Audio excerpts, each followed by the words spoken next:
বর্তমানে পৃথিবীময় ট্রেন্ডিংয়ে থাকা ১০০ গানের মধ্যে ৪ নম্বরে উঠে এসেছে সুপারস্টার শাকিব খান অভিনীত তুফান সিনেমার লাগে উড়াধুরা শিরোনামের গানটি। এর আগে টলিউড কিং শাকিব খান তার প্রিয়তমা এবং ঈদ মোবারক গান দুটি প্রথম বাংলাদেশি সিনেমার গান হিসেবে গ্লোবাল ট্রেন্ডিংয়ের টপ ১০০-তে এনেছিলেন।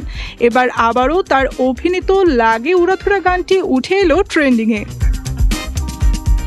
আরও পরিষ্কার করে বলা যায়, বর্তমানে ইউটিউবে বিশ্বব্যাপী সেরা ১০০ গানের তালিকার চতুর্থ অবস্থানে রয়েছে শাকিব খানের ২ বাংলা মাতানো লাগে উড়াধুরা শিরোনামের গানটি।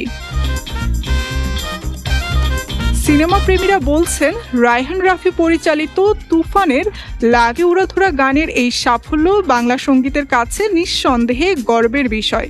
মাত্র ২ মাসে এমন সাফল্য অভূতপূর্ব। সোশ্যাল মিডিয়াতে লাগে উড়াধুরা গানের রিলস তৈরি হয়েছে প্রায় ৬ লাখ। দুটি ইউটিউব মিলিয়ে গানটি ভিউ ছাড়িয়ে ১০০ মিলিয়ন।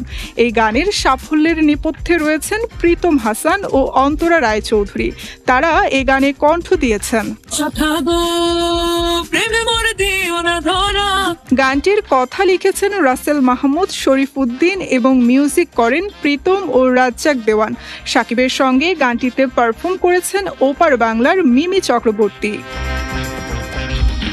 গেল কোরবানির ঈদে মুক্তি পায় আলফাই প্রযোজিত সিনেমা তুফান। শাকিব মিমি ছাড়াও এতে অভিনয় করেন চঞ্চল চৌধুরী, নাবিলা, গাজী রাকাত সহ অনেকে। মুক্তির পঞ্চম সপ্তাহেও ছবিটি দেশের ৭৯টি প্রেক্ষাগৃহের পাশাপাশি একমাত্র ওয়ালটন এসি দিচ্ছে ১ বছরের রিপ্লেসমেন্ট গ্যারান্টি এবং কম্প্রেসারের ১০ বছরের গ্যারান্টি।